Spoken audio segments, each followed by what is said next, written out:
Imaginez la scène. Nous sommes au cœur d'un village, quelque part en Afrique subsaharienne.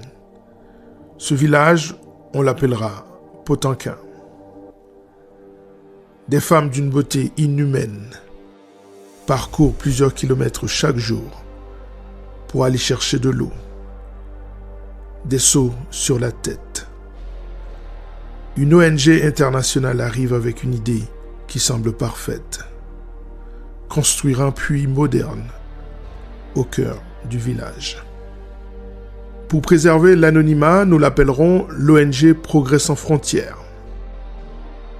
Parce qu'elle voulait du progrès et ne s'imposait aucune contrainte frontalière. Donc le plan ? Construire un puits moderne au cœur du Potanquin. Plus besoin de longues marches pour aller chercher de l'eau. Plus besoin de porter des dizaines de kilos. Un gain de temps considérable. Le projet est ficelé, financé. Le puits est construit. Mais quelques semaines plus tard, le puits est volontairement dégradé, rendu inapte, des milliers d'euros perdus.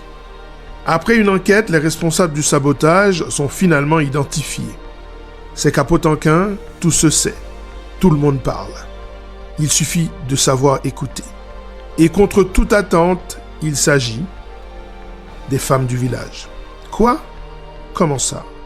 Oui, les femmes du village que l'ONG voulait aider sont les saboteuses du puits. Mais pourquoi détruire un équipement censé améliorer leur vie ? Restez avec moi pour le découvrir. La réponse constitue l'une des plus grandes leçons de l'anthropologie moderne. Je suis Patrick François, licencié en sciences politiques et en relations internationales. Voici un dossier pour les clés du monde. Les clés du monde. Les clés du monde. Les clés du monde. Culture. Histoire. Géographie. Société. Technologie. Sport. Écologie. Relations internationales. Géostratégie. Communication politique. Les clés du monde sont partout. Les clés du monde. Les clés du monde. Les clés du monde.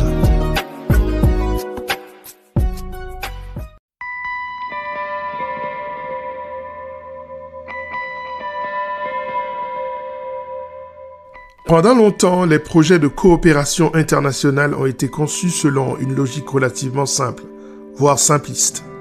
Nous savons ce qui est bon pour les populations. Si une activité paraît pénible, il faut la supprimer. Dans cette vision, aller chercher de l'eau représente une perte de temps, une fatigue physique, une tâche domestique pénible, une inégalité entre les hommes et les femmes.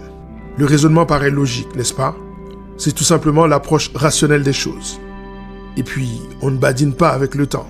Le temps, c'est de l'argent. Moins d'efforts égale plus de progrès. Le progrès, c'est ce qu'on cherche tous, non ? Nous visons tous à être des évolués. Logique, n'est-ce pas ? Mais l'anthropologie nous enseigne qu'une pratique sociale n'a jamais une seule fonction.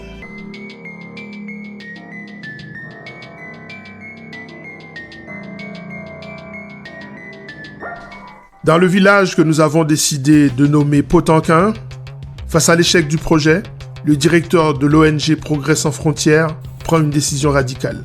Les ingénieurs, les économistes et les technocrates qui avaient conçu le projet sont temporairement écartés du terrain. Non pas parce qu'ils étaient incompétents, mais parce qu'ils n'avaient étudié qu'une seule dimension du problème, la dimension technique. Ils avaient calculé le débit du puits. Ils avaient évalué le coût des travaux. Ils avaient estimé le temps que les femmes économiseraient. Mais ils avaient oublié une variable essentielle, les êtres humains. Pour comprendre ce qui s'est réellement passé, le directeur du projet fait alors appel à une équipe d'anthropologues. Mais au fond, qu'est-ce qu'un anthropologue ? L'anthropologue est un scientifique spécialisé dans une discipline appelée anthropologie, à savoir l'étude des sociétés humaines, de leur culture, de leurs croyances, de leur mode de vie et de leurs organisations sociales.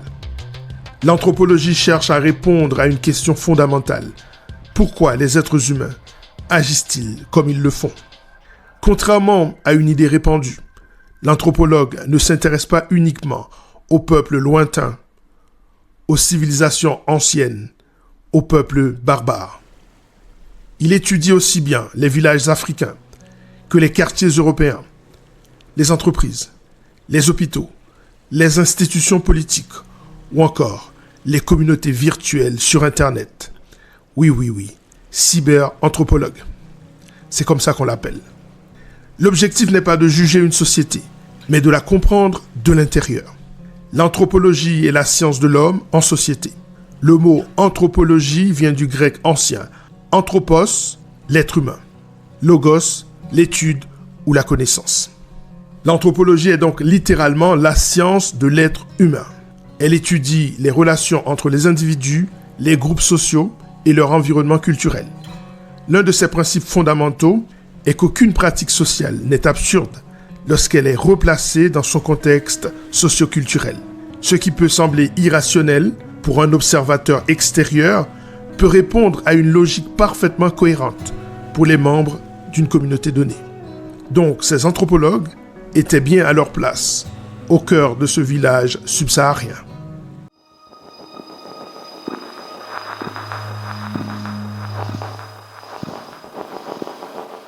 Lorsque des anthropologues passent du temps dans le village, ils découvrent une réalité beaucoup plus complexe. Le trajet vers le point d'eau n'est pas seulement une corvée, c'est aussi un espace social. Pendant plusieurs heures, les femmes discutent, échangent des informations, entretiennent leur réseau d'amitié, parlent de leurs enfants, évoquent leurs difficultés conjugales, échappent temporairement au contrôle quotidien des hommes. Les nouvelles infrastructures vont venir modifier cet équilibre en limitant ces interactions. Autrement dit, ce que les ingénieurs voyaient comme une perte de temps était parfois vécu, et je dirais même était toujours vécu comme un espace de liberté.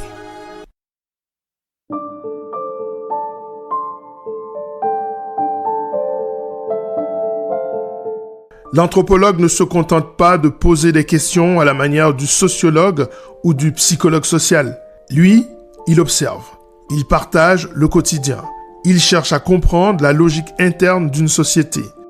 Cette méthode porte un nom, l'observation participante. Ce concept popularisé notamment par Malinowski au début du XXe siècle consiste à vivre au plus près des populations dont on étudie les us et coutumes, afin de comprendre leurs pratiques de l'intérieur. Une société ne peut pas être comprise uniquement à travers des statistiques ou des rapports administratifs. Il faut observer les comportements réels. Il faut aussi vivre à son rythme. Il faut interpréter les non-dits, ce qui n'apparaît justement pas dans les statistiques, ce qu'on n'ose pas mentionner.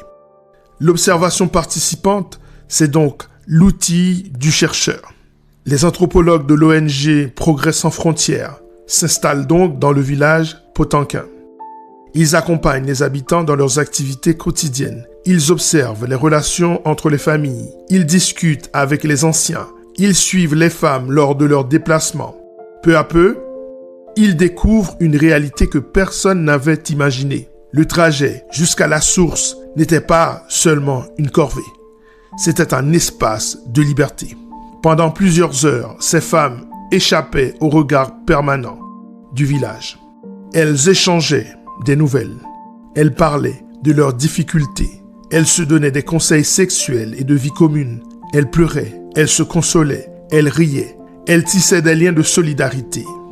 En supprimant cette marche quotidienne, le nouveau puits avait involontairement supprimé l'un des rares espaces d'autonomie dont elles disposaient. Les ingénieurs avaient construit une infrastructure, honneur à eux. Mais les anthropologues avaient découvert une institution sociale.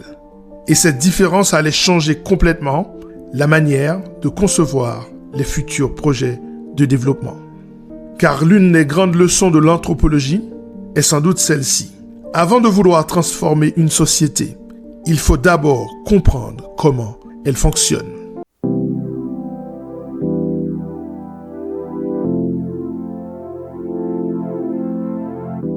L'histoire du puits révèle un problème fréquent dans les politiques de développement. Les décideurs répondent parfois à une question qui n'a jamais été posée.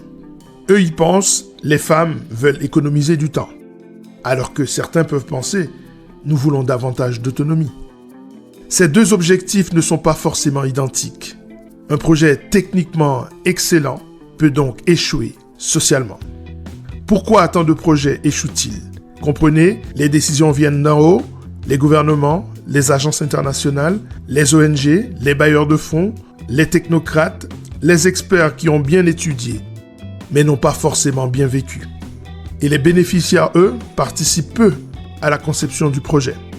Résultat, on apporte parfois des solutions qui ne correspondent pas aux besoins réels. C'est précisément ce qui a conduit au développement des approches participatives.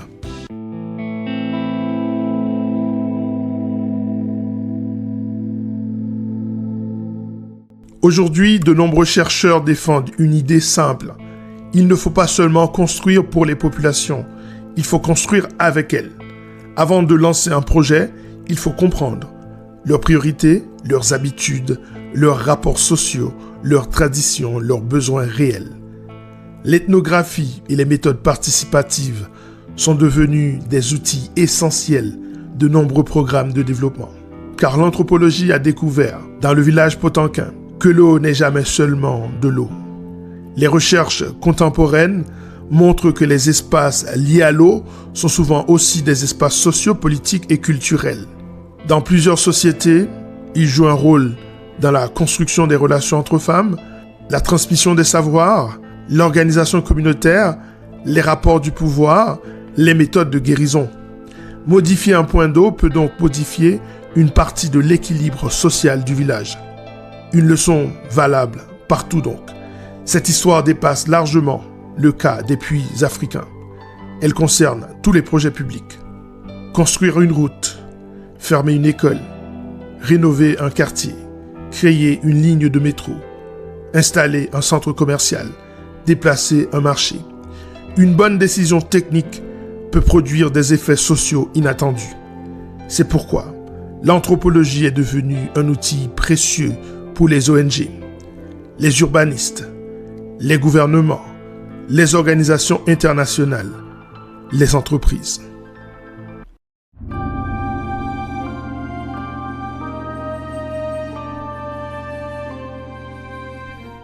L'histoire de ce puits nous rappelle une vérité fondamentale.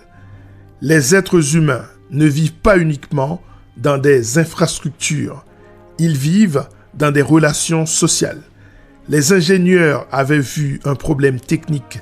Les anthropologues ont découvert une réalité humaine. Le développement ne consiste donc pas seulement à apporter des solutions. Il consiste d'abord à comprendre les personnes auxquelles ces solutions sont destinées. Car une innovation peut être parfaite sur le papier et échouer complètement si elle ignore la culture, les habitudes et les besoins réels de ceux qu'elle prétend aider.